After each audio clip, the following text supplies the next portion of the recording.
Welcome to Smiles Television Talk Show. We have a hot show for you today. Guess who's back? James Ingram, the candid columnist who doesn't hold back his truthful thoughts. We're going to talk about gay marriage in the black church, the city of East St. Louis, Belleville, Illinois, and much more. You don't want to miss this broadcast. Thinking of a scripture, of course, which I must share with you. If you're wondering who God is, just remember John 1:1. In the beginning was the Word, and the Word was with God, and the Word was God. And then later on in the book of John, it goes on, I believe in verse 14, and it lets us know that the Word was made flesh, and it dwelt among us. Check that scripture out and see if I have that correctly. Stay tuned for more smiles. You don't want to miss this broadcast. The Monitor newspaper has been in business since 1963. They know the newspaper business. Support the Monitor. Support our own newspaper right here in East St. Louis, Illinois.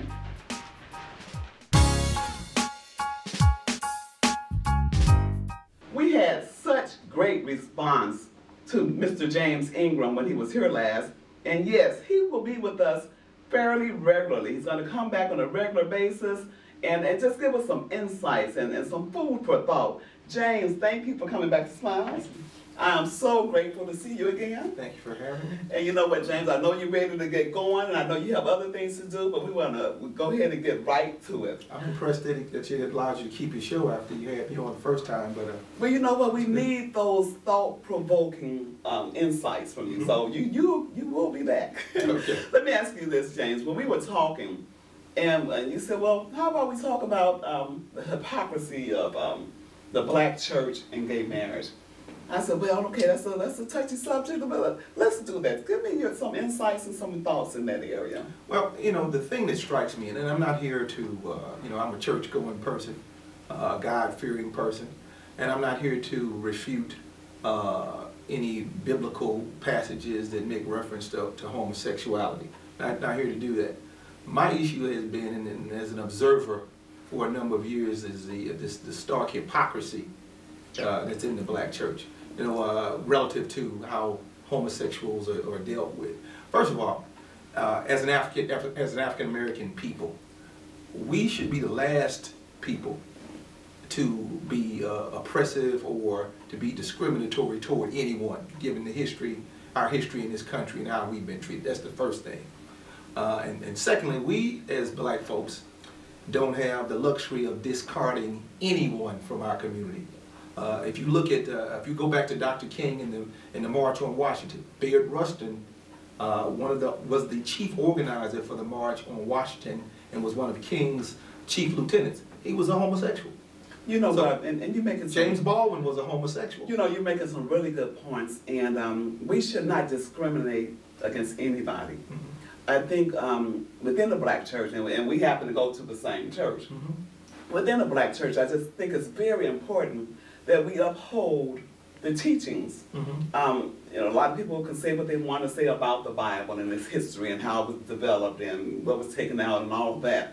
However, the teachings that are in the Bible, we are supposed to hold to what's written if we say we believe that doctrine. Mm-hmm. But to discriminate against individuals is a whole nother story. Mm-hmm. But to hold people to a standard mm-hmm. may be another issue. Yeah, I guess the hypocrisy, and I was just trying to make the point about historically how we've had all of these people in our community who have been gay and have made contributions. They recently did a documentary on Moms Mabley. I remember coming up and looking at my parents, and then they had party albums is what they called them back then with Red Fox and people like that.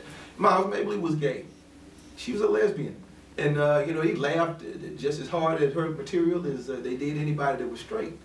And you know, and just to be clear, you know, as a straight male, you know, I never felt threatened by gay people, and it just seems like a lot of the negative comments that I hear directed toward the community seem to be out of some fear, as if something's going to happen. Now, the hypocrisy that you referenced in the church stems from my belief that, you know, historically coming up in the church and going to other churches, visiting churches, there's always been a niche in the black church for homosexuals.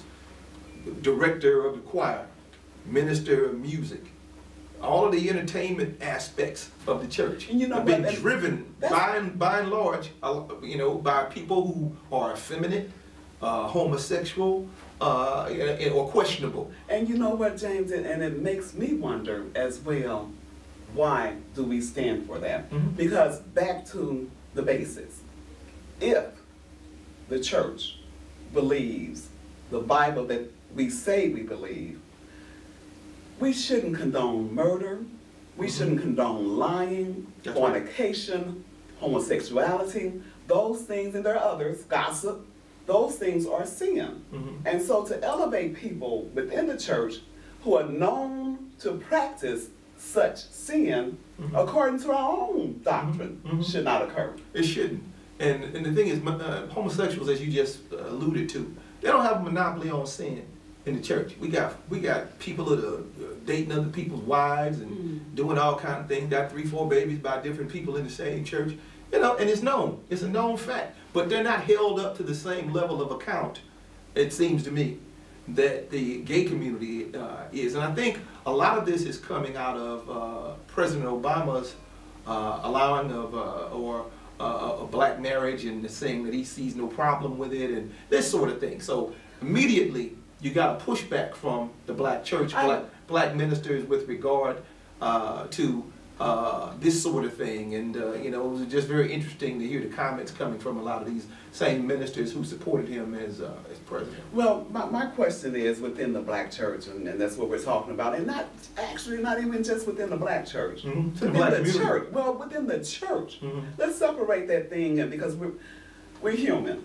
Okay, we have a unique history, but we're all human. So within the church itself, why do you think we don't hold people accountable to the things that we say we believe? I'm a hard liner on a lot of these things. Prior to writing for the St. Louis American, I wrote for the Monitor, and I wrote a number of columns in terms of my perspective on the black church, black ministers, and the mindset they're in. And I think a lot of it's for economics. Homosexuals have money just like straight people.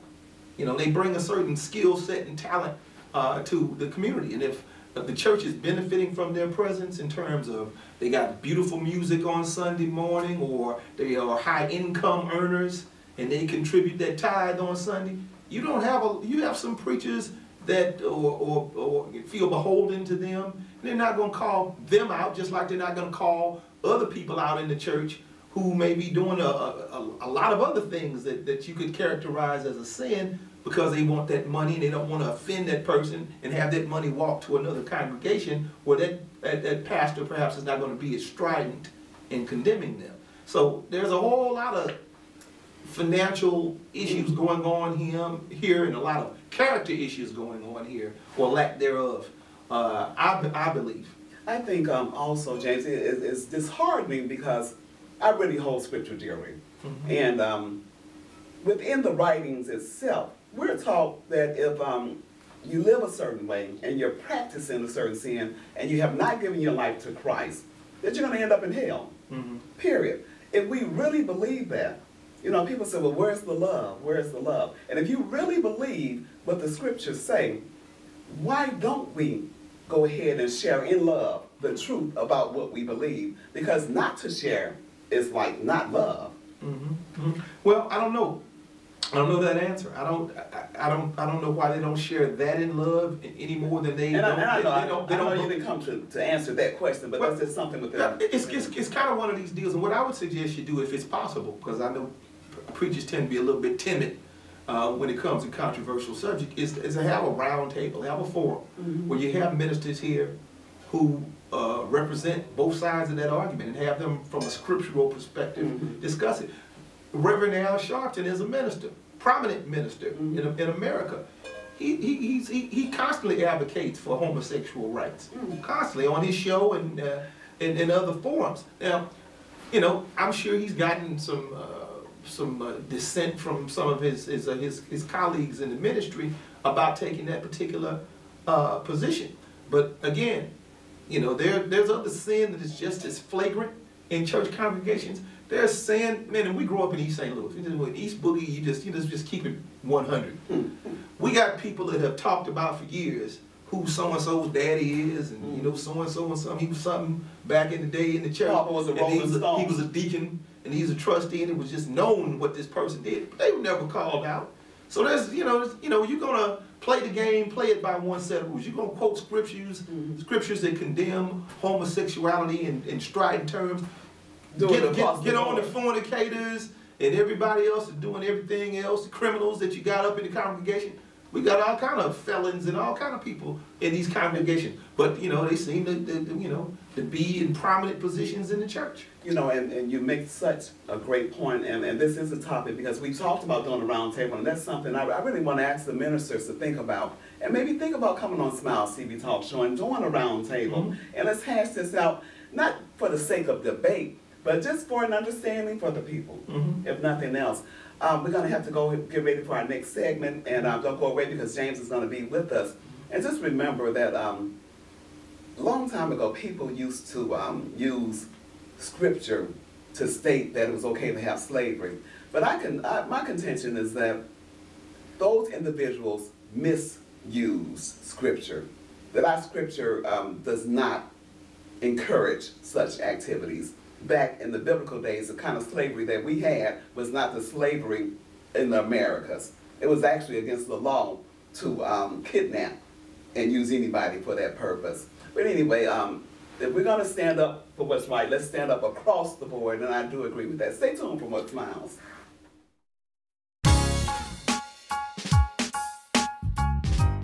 Know that African American men have the highest rate of prostate cancer in the United States. Did you know that approximately 30,000 men in the United States die each year from prostate cancer?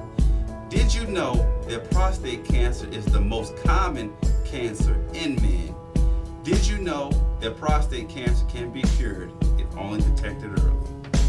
I was diagnosed with prostate cancer 10 years ago, and I never thought that would happen to me. If you're a man 40 years or over, I suggest that you go down and get tested. It's as easy as 1, 2, 3. I am glad I got tested so I can live to enjoy my retirement and see my grandchildren's grow. Early detection can save your life. For more information, visit the website at www.eshd.org.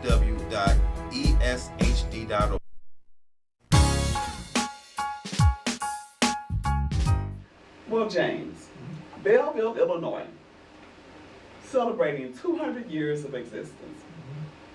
Rah, rah, rah.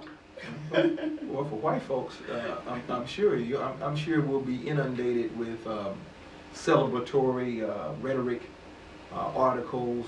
Probably some of the televised media will probably descend on Belleville and kind of capture the fact that Buddy Epson of Jed Clampett fame from the Beverly Hillbillies is from Belleville, as well as other native individuals, people who moved there like Jimmy Connors from East St. Louis, people of that ilk. But the one thing that they probably won't focus on, at least not for any extended period of time, is their racist history, which I think if you're a black person in East St. Louis, you know all too well.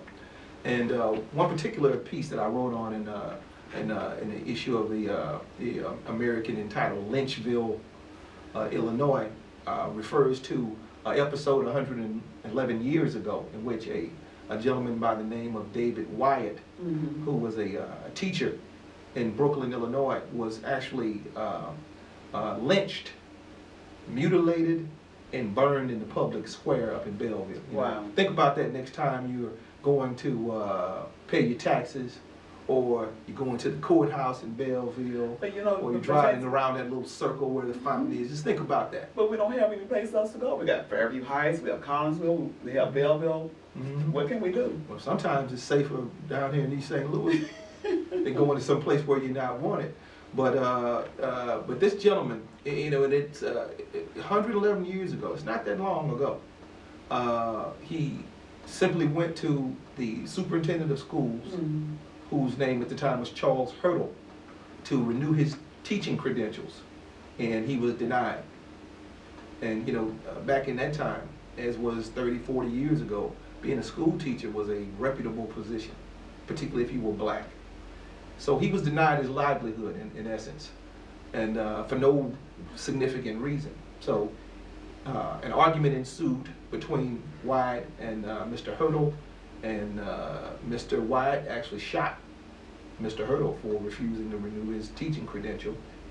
He was arrested, put in the Belleville jail, and a mob of about 200 white men descended on that jail, you know, busted the doors down with sledgehammers and so forth, drug him through the streets, out of the jail, strung up a rope, hung him, mutilated him in front of a crowd of women and children and men, and then burned him to a crisp. Wow. Right there in the Belleville Public Square. Interestingly enough, the mayor at that time was Fred Kern, who is the great-grandfather of Mark Kern, who is St. Clair County Board Chairman, Right. who did little to nothing to stop it. He did the obligatory thing, well, let justice prevail, and got up and made one of these little speeches, and when it became obvious that they were going to just continue to boo him, he took his hands off of it and did like Pontius Pilate. He washed his hands of the whole thing, and he waited until this man was lynched and burned to a crisp. Then he called the police department and said, you know, get an undertaker here to get this, you know, well, you can imagine what he called him, you know, out of here. So you're saying the family ties still exist? Oh, yeah. In the Belleville? Well, I think we're still treated like slaves in Belleville. And that's what I was going to ask you. I'm sure Mr. Kern would disagree, but anytime they're coming down here to the fields of East St. Louis to get votes to take them up to the big house in Belleville so they can continue to win elections, I think that's a slave-like treatment. Right. We may not be being mutilated physically. We're better paid slaves on the part of some of the politicians in East St. Louis who get these little token jobs. You know what, James? One of the things I want to ask you is, with all of, and we know the history is horrible. We still see what's happening today, and things may appear better, but we understand what's really going on. What can we do? Because we know the issues, but what can we do to really affect a change? And I'll answer that, but let me just say, this is in James's opinion. This can be found in a book entitled 100 Years of Lynching by Ralph Ginsburg, G-I-N-Z-B-U-R-G, Ralph Ginsburg. It's in that book, and he references different articles, and there are other articles of that time that talk about how horrific it was and how little was done in Belleville to quell this type of mentality in this particular event. But in terms of what can be done,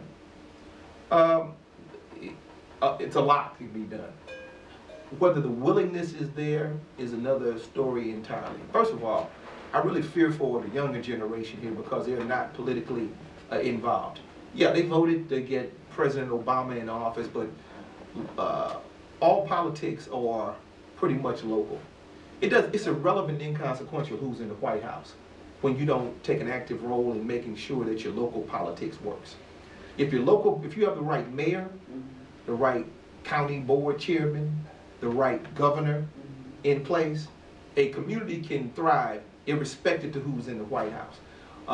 And what happens is what I described earlier, that East St. Louis is just used. We'll use like $2 whores here for our votes.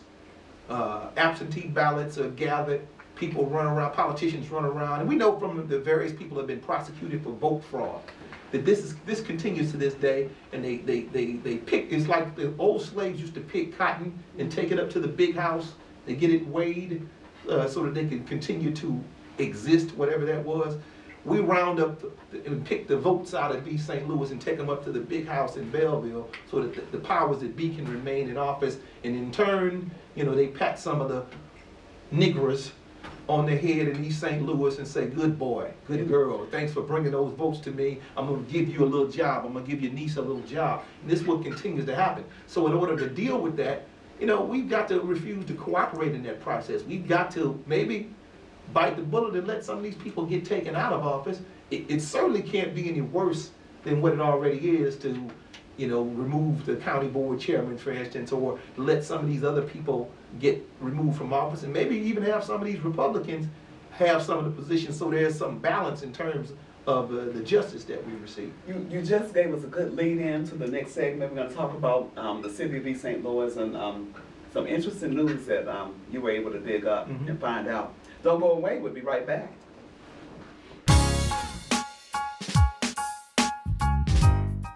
I told you we had a hot show, and we're not finished yet.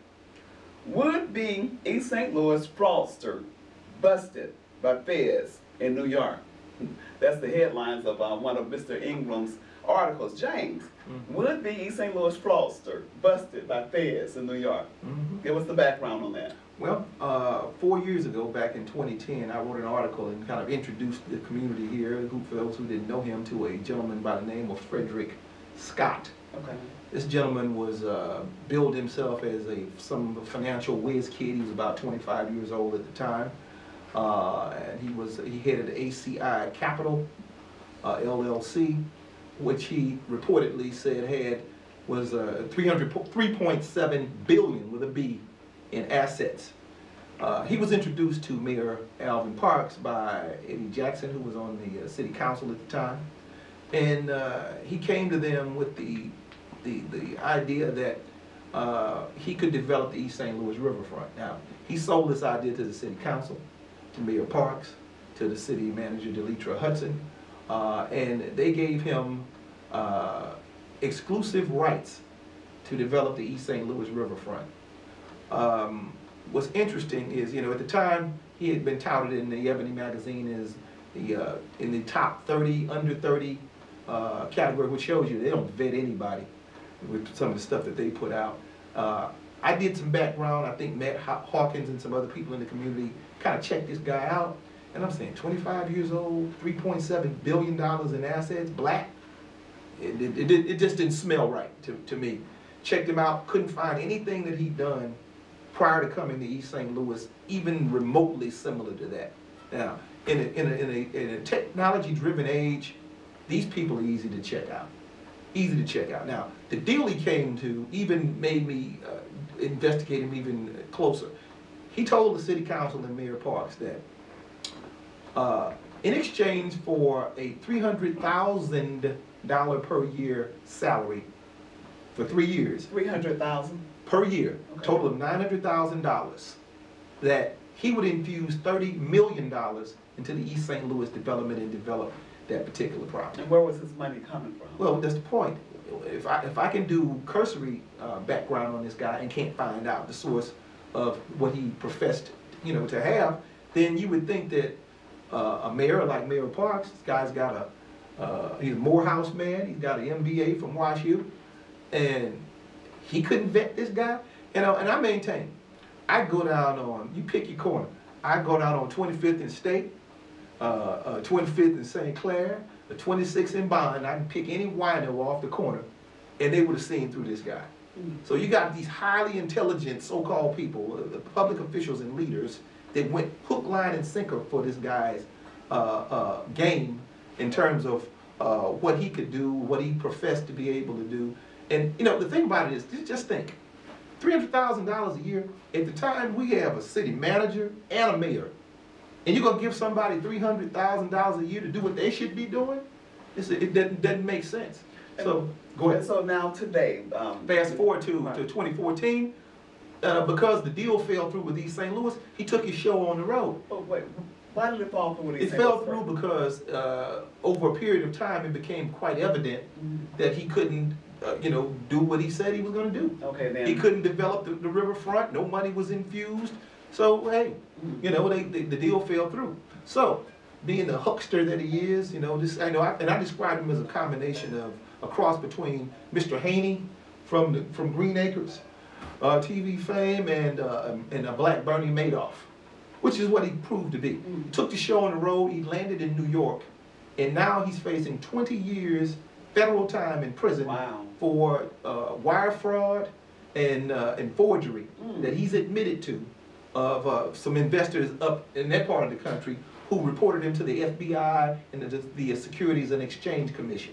So they did what Mayor Parks and some of these other folks should have done. They reported him when he was coming up suspect, and now he will get 20 years in prison. At least, huh? He's begging for his life right now. Wow. Because he just got caught, and he just admitted he never had any money. I think this guy had like a negative balance in his account when they checked him out. Wow. He Listen didn't, up. so this guy is, I shudder to think what would have happened if they'd gone through with the deal with this guy. East St. Louis would be bankrupt to this day. And then what's worse is in the article, recent article and I'll have an article out on this by the time this airs. In a recent article in the Riverfront Times, when Mayor Parks was asked about his feelings about this guy, other than saying he regretted that another black man was going to prison, he said that he really didn't think that the guy was trying to defraud East St. Louis. I mean, after all of this, you still this much of a sucker? You know, which means it opens the door for some other person to come in and shake him down and put him in a compromising position. But, and for those who watch this, I don't dislike Alvin. I think Alvin's a nice guy, but I think he's a sucker. I think he's gullible, and it's proven by his own statements and in his interaction with this particular person and in other instances. So it's more than a blessing that he didn't end up doing business. He's got a rabbit foot in his back pocket. We're going to have to wrap up everything, but a little bit earlier in the broadcast, you talked about a book in which it discussed the incident that happened in Belleville. And I happen to have it here because people will say, oh, he's just going off half-cocked. This is his personal opinion. No, this book is 100 Years of Lynching by Ralph Ginsberg. It's a classic. Not only about lynching and what happened in East St. Louis, but about lynching 100 years of it in America, in terms of how blacks can just get lynched for nothing, little to nothing in America. Newspaper accounts, lynchings, mutilations, burnings, torture of black men, women, and children. So this is mandated reading, in my opinion. This should be read by every history class in the ghettos of America, because as Jews say, never again. If you don't remember your history, you're destined to repeat it. And this is our history, and it's well documented in this book. Well, James, I want to thank you again for bringing Listen Up to Smile Television Talk Show, and like I told you, James will be back on a regular basis, and send in some comments and give us some more topic ideas. Thank you for joining us for Smile Television Talk Show. We want to thank James Ingram again for taking time to come out and share his wealth of knowledge with us. Tune in to Smile Television Talk Show every Monday. Remember, only what you do for Christ will last.